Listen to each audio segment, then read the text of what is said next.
Salut à tous, c'est Alex, bienvenue sur Cigars & Beers, ta chaîne de dégustation d'un cigare et de sa bière. Je suis très heureux de te retrouver aujourd'hui pour cette toute nouvelle vidéo de dégustation. Et là, mais attends une minute, là tu dois te dire, mais la vache, il y a tellement de vidéos qui sortent en si peu de temps. Et bah oui, en effet, j'ai décidé, enfin tout du moins j'essaye de reprendre un rythme relativement normal pour sortir les vidéos afin de profiter un maximum avec vous de magnifiques dégustations. Et pour le coup, pour signer ça, pour fêter ça, et ben on va encore une fois changer de terroir pour se diriger au Honduras, déguster un cigare, le Villa Zamorano Soberano. Ce Villa Zamorano sera accompagné d'une bière que vous ne pouvez pas avoir chez vous pour le coup, parce que c'est une bière littéralement, spécifiquement, intégralement, que dis-je, artisanale. La Hoppy Bird, une IPA, tout du moins la troisième version d'une IPA que j'ai vraiment envie de tester avec ce cigare.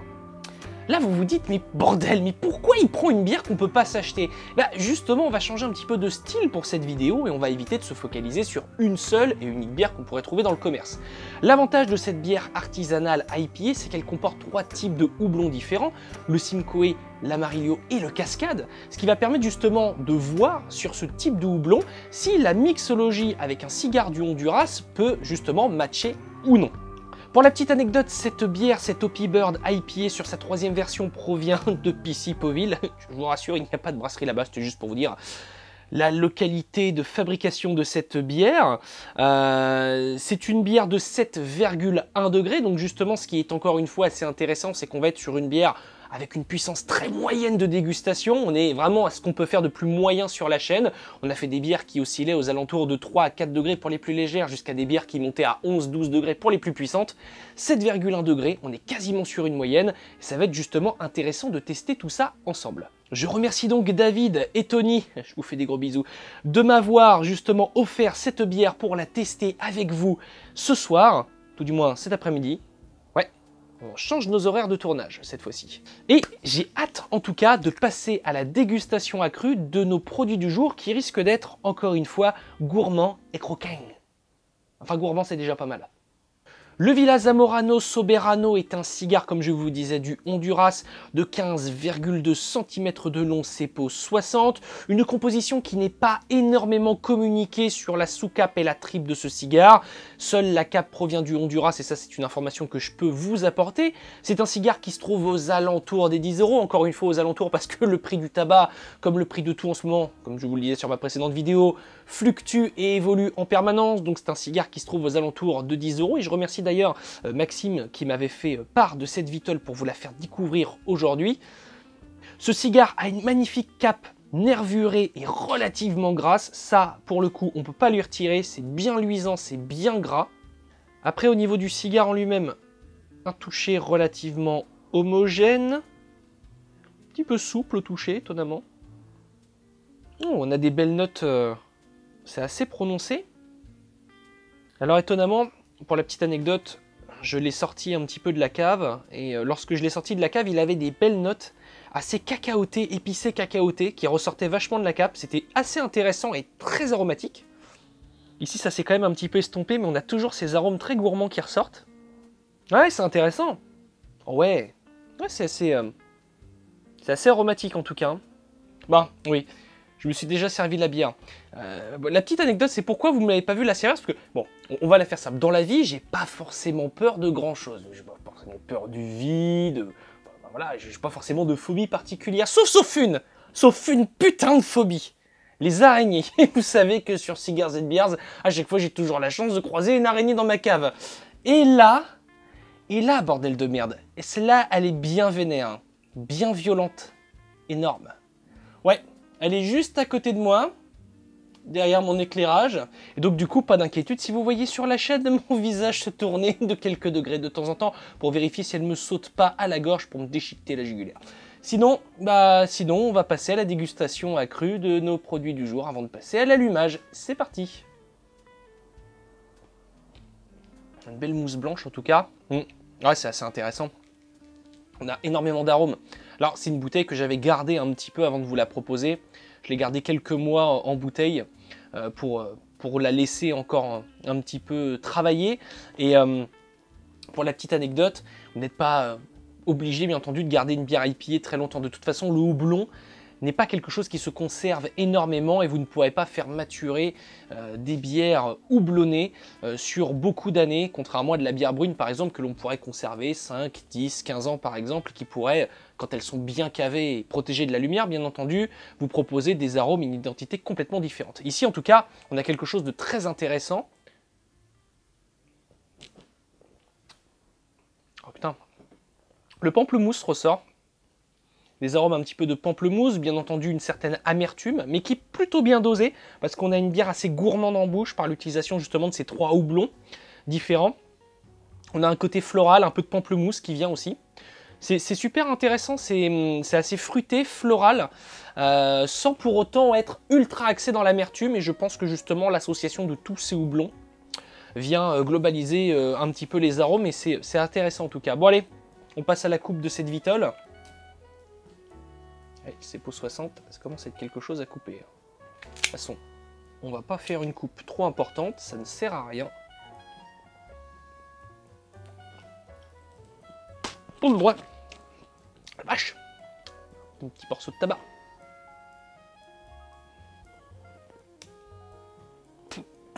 Ah.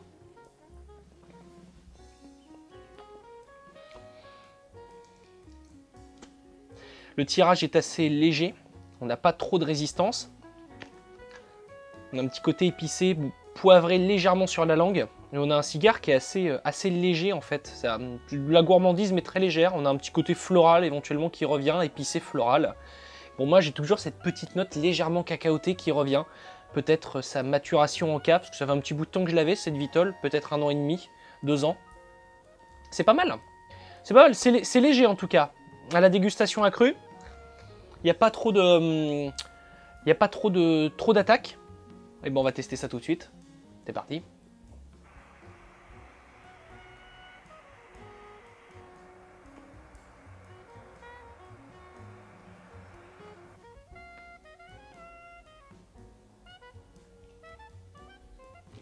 La vache.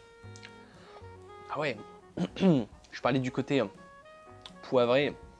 C'est très épicé poivré. À la dégustation, tout du moins à ce démarrage, on est très axé sur cette attaque. C'est une attaque franche. À chaque bouffée, on a l'impression d'avoir vraiment des arômes. Par exemple, sur la précédente dégustation, on parlait d'arômes un peu gras qui tenaient au palais, sur la langue, etc. Ici, on a un cigare qui est beaucoup plus aéré, même à la dégustation, au niveau de ses arômes. Et on a quelque chose de plus piquant, de plus léger, mais de plus piquant, de plus épicé sur ces premières bouffées en tout cas.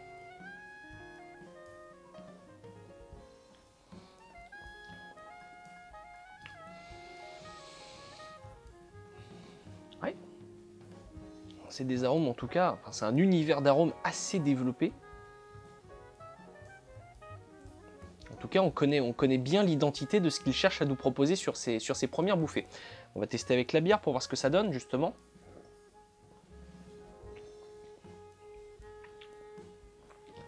Ce qui est intéressant à noter sur ces premières bouffées, c'est que le côté très épicé et assez marqué en poivre du cigare sur son allumage ne vient pas altérer les arômes de la bière. Ça vient lui faire perdre un petit peu d'amertume, mais c'est pas pour autant qu'au niveau aromatique, ça vient détruire quelque chose.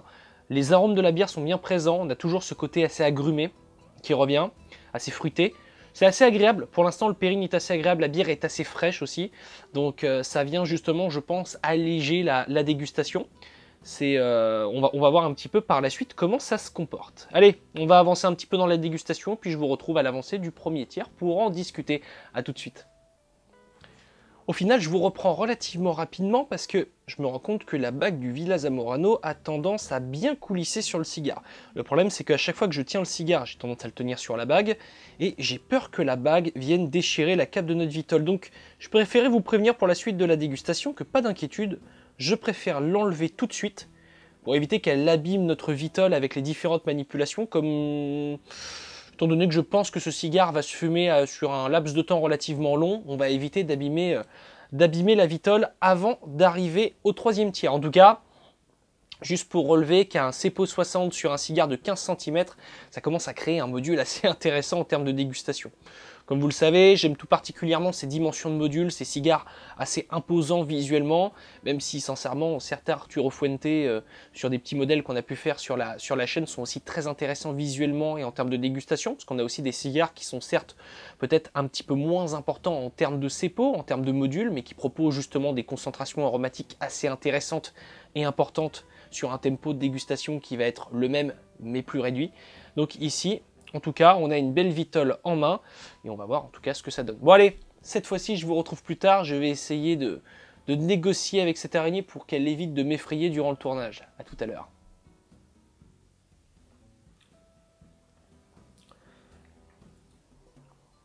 Au final, le cigare a sacrément évolué sur son premier tiers.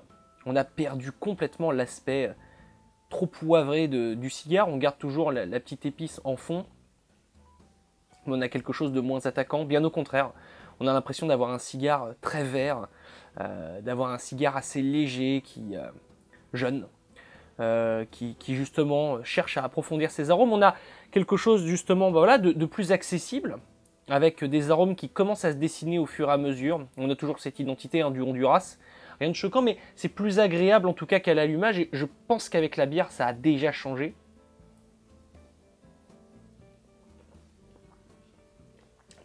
Elle est vraiment bonne cette bière. Elle est vraiment bonne parce que on sent vraiment tous les arômes qu'on cherche à avoir justement avec ce type de bière. On a une IPA qui est assez complexe, qui justement a un très bon mix entre son amertume, sa complexité aromatique. On n'a pas quelque chose justement de déséquilibré et on a une bière assez présente en bouche. Encore une fois assez gourmande et qui vient très bien se mélanger avec le cigare, qui vient le combattre. On n'a pas du tout le cigare qui prend le pas sur la bière et ça c'est assez intéressant parce que c'est quelque chose qu'on a rarement vu sur la chaîne au final.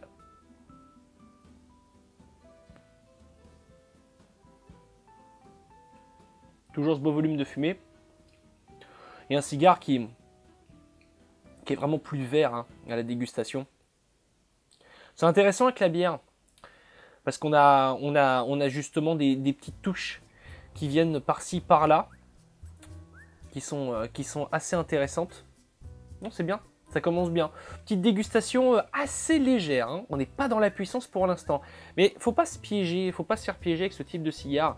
Faut adopter un tempo, je pense, assez léger. Pas trop s'amuser à tirer sur le cigare. On a des vitoles qui sont assez importantes en termes de modules. Il faudra éviter que ça chauffe. Surtout qu'on a une aération assez importante, on a un tirage très léger. Donc je pense qu'il faut prendre son temps et essayer de cerner à chaque bouffée ce qu'on peut avoir en tout cas.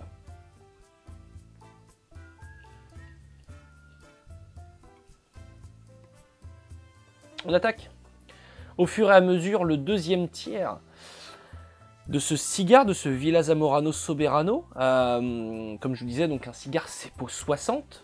Donc un cigare gros robusto. Je vous parlais du côté assez léger qu'on avait en fin de premier tiers, tout du moins qui s'estompait au fur et à mesure. Sur le retour du deuxième tiers, j'ai l'impression de retrouver un peu l'identité du premier tiers. Du moins à ses débuts. C'est-à-dire que là, on commence à avoir un côté un peu épicé, poivré, qui revient un petit peu à la charge. On va voir comment ça évolue, mais c'est vrai que pour l'instant, on peut parler d'un cigare évolutif. Après, comme le précédent cigare qu'on a fait sur la chaîne, je ne suis pas sûr que c'est un type de cigare qui va correspondre à tout aficionados de Vitol. C'est un univers spécifique. C'est vrai que l'Honduras de toute façon est assez marqué sur ses identités, mais ici on a un cigare marqué sur ses identités du coup, et qui peut ne pas plaire à tout le monde sur le profil aromatique proposé sur cette Vitol. On va reprendre un petit coup de la bière étant donné qu'on commence à avoir une évolution.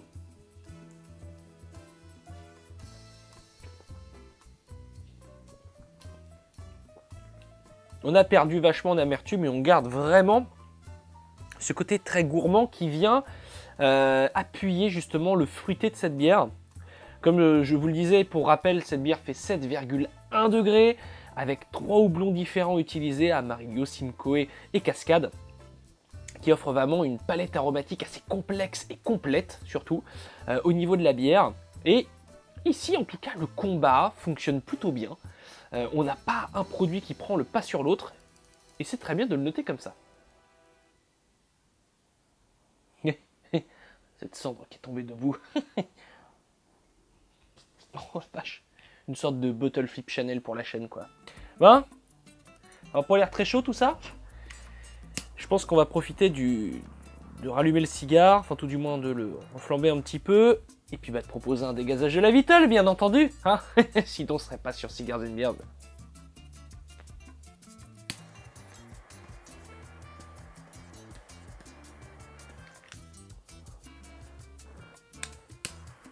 Ouais, la cave, pas très chaude.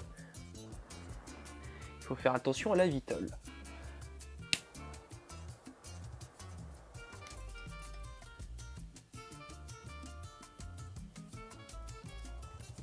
Et ça avait besoin d'un dégazage.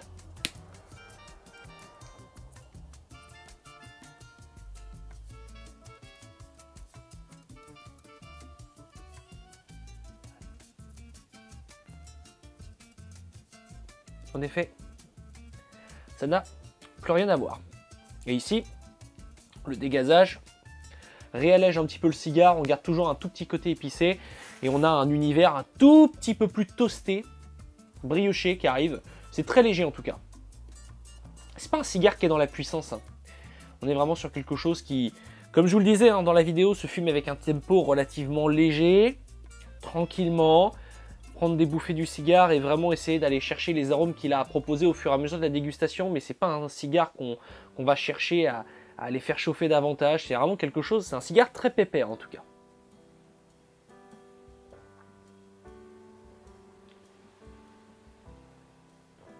Ouais, c'est toujours aussi intéressant avec la bière.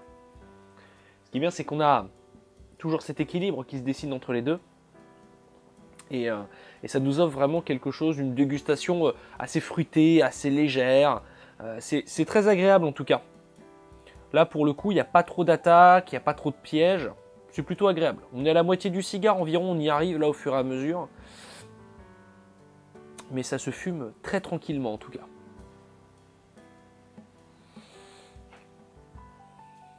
On arrive au fur et à mesure au dernier tiers de cette Vitol. Ce qui est marrant, c'est que l'association des deux produits fait qu'on a des arômes beaucoup plus cacaotés qui arrivent en bouche. L'identité un petit peu du cigare lors de sa dégustation accrue. C'est assez intéressant, on a un bon profil qui se mélange, en tout cas des cigares avec cette identité aromatique du Honduras avec une bière IPA peut très bien passer sur certaines conditions, comme là. Ça donne une dégustation assez fraîche en fait, assez fruitée. Et là, justement, ça vient alourdir un petit peu les arômes, donc c'est assez intéressant au niveau de l'évolution en tout cas. Je vais refaire un dégazage du cigare parce qu'il a tendance à chauffer et à devenir un peu trop moelleux pour un cigare.